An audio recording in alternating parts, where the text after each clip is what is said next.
Hey guys, welcome back to the Unity course. Today we're going to be looking at UI. We're going to start playing with UI a little bit, just have a little bit more control over our game, get more feedback, and also maybe create some kind of menu scene as well.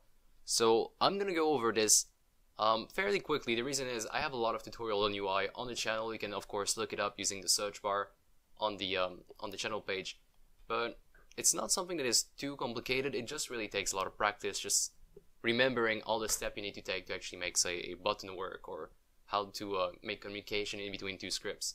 So we're going to start by doing something quite simple. We're going to go inside of the hierarchy right here on the right hand side, right click in here and create a new UI.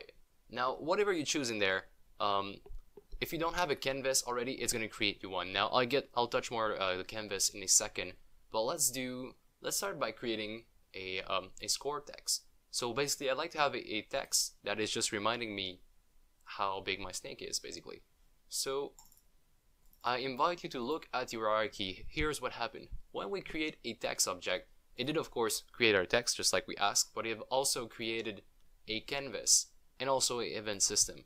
Now these two things are required to make a good UI work. If you were not using any kind of events, if we were not having any kind of buttons, mouse over action, or no interaction with the UI, if you just wanted it to display information and you never really interact with your UI, then in that case you would not have to use the event system. This is something you don't need if you're not going to be interacting with your UI. In our case, we might have a button that redirects us back to the main menu scene or something like that.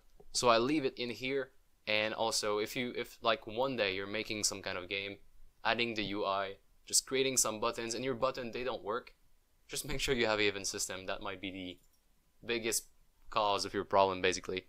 So the canvas, now let's talk about the canvas a little bit. The canvas is an object that is required for you to display UI.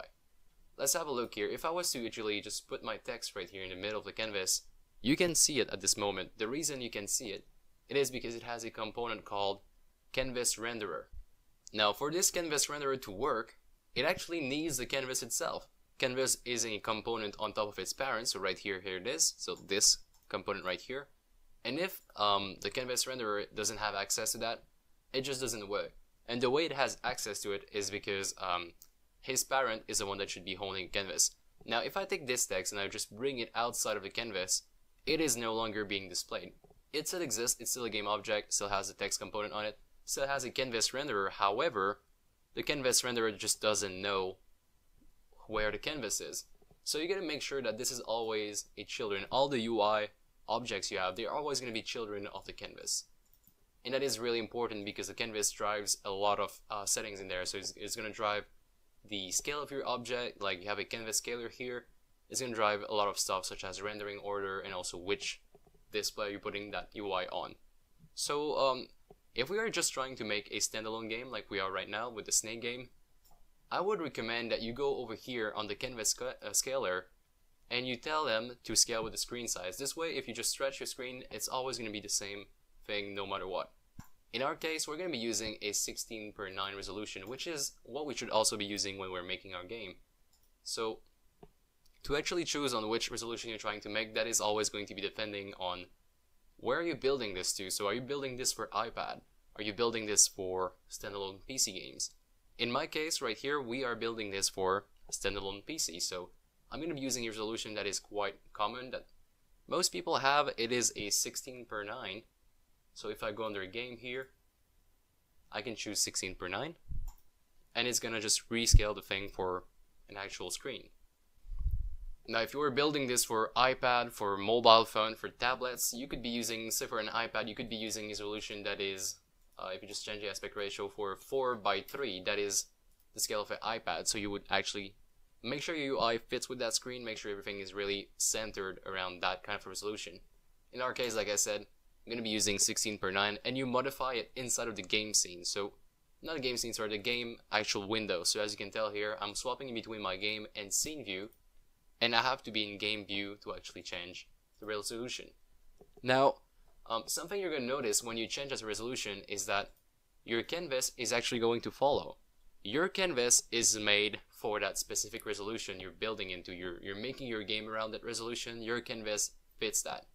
If I was to go here and just say have a resolution that is, say, I don't know, 100 by 50 for some reason, your canvas would actually follow that resolution. Obviously, this is not a good idea at all, but as you can tell, the canvas does follow that thing. So what drives your canvas is the resolution you have in your game scene, or game window, sorry. So here it is. I have my game window in 16:9, making the game for 16:9, and now I can assume that everything I see in that canvas, and now just to make everything clear, here's my game scene, what we've made thus far. It is just a tiny bit compared to the actual canvas, but when we hit play, they all fit in a good way.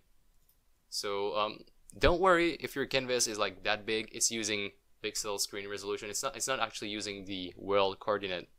Unless you wanted to have some 3D UI floating around, then that would be another story, but we're not to that point just yet. So just tell yourself that it is normal that your canvas is that big. Don't go and resize stuff. It just leave it like that. That is how it's supposed to be. So, okay. We have our canvas, that's cool. We have scale with screen size. We can tell them, say, 1920 by 1080, which is a 16:9 resolution. And I'm just gonna close this off. Well, not really close this off. I'm going to leave canvas so I can actually see the borders. Now, what we really want at this point is to position our text somewhere. And of course, make it bigger, because right now we can barely see what's going on. The first thing I tend to do when I create some kind of UI piece is first, of course, rename it. So in this case, it's going to be my score. And then you play with the anchor. So where exactly do you want your text to be anchored? Where do you want your UI piece to be anchored? Top left, maybe top right, bottom left, bottom right. You do that by clicking on this big icon here. And then you have a lot of options, the anchor preset. So what I'm going to do here is I like to have my text always in the top side of my screen. So always in the middle and also in the top. So I'll be clicking here, and I'll also shift clicking, so I set the pivot point as well.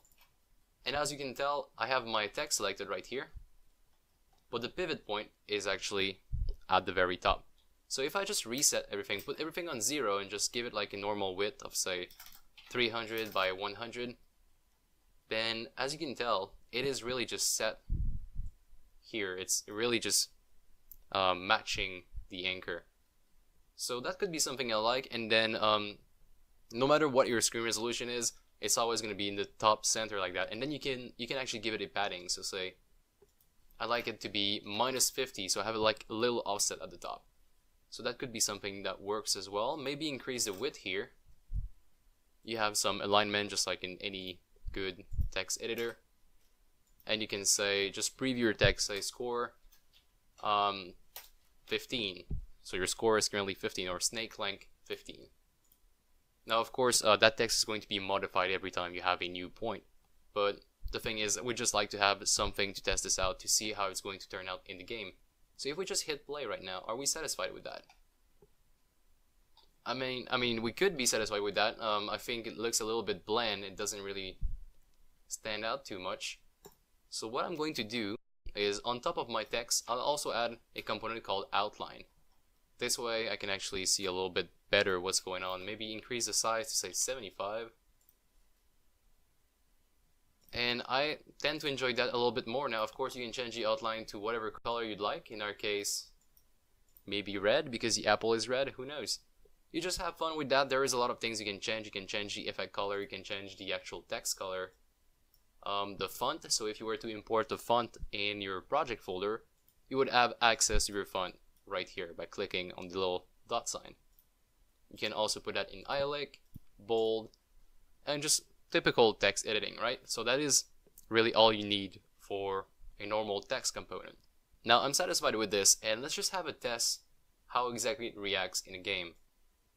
As you can tell, it's kind of fighting because we're resizing, but when you drop the resize, it always scale with the screen size, which is exactly what we wanted, and it turns out that the text is always at the same exact place. And that is definitely what we wanted in this case. Now this would be a full 16:9 resolution, it would look like that, so maybe we want to actually move this down to say here, and it's gonna turn out to be -75, and I'll just make sure I modify it while the game is not running, so it's being reflected.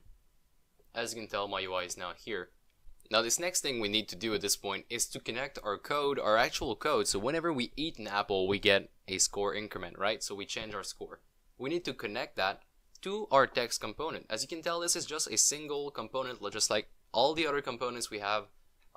We modify it manually here, so there has to be a way to modify it through the code, right? And this is super simple. What we're going to be doing is go in our code. At the very top, let's declare a new field. This one has to be public as well, just like our Apple prefab. It has to be public because we're going to be using a drag and drop to reference to that text. Now, the name of the component we want is actually text itself. So let's try that out. Let's do public text. And for some reason, it doesn't come out. So this is something that is new, not really new, but Unity has implemented his new type of UI, his new UI recently in, I think it was the version 4.6. And it's not really part of Unity Engine, it's part of Unity Engine.ui. So you need to use another statement here when you actually want to use some UI. So here it is. It's called Unity Engine.ui. And this is going to allow you to have the text component. Now I know this might be a little bit hard to find out at first, but a quick Google search is going to tell you exactly what you need to know at this point. So public text is going to be the type, so this guy here, and then we need to name this. So in this case, let's name it score text. If we go back here on our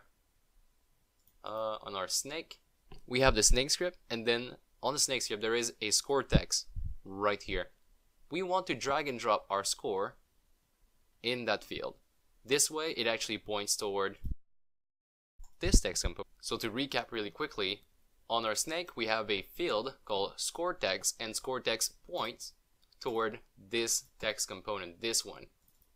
So we can technically modify the field inside of the text component called text again. So that's kind of weird. There's like two texts. Text is the type, but there's also a field inside of it called text. We can modify it and actually change the text. So let's give it a try. We have score text right here. At the beginning, our score is actually equal to, I believe it is equal to 5. So let's do that right here at the beginning.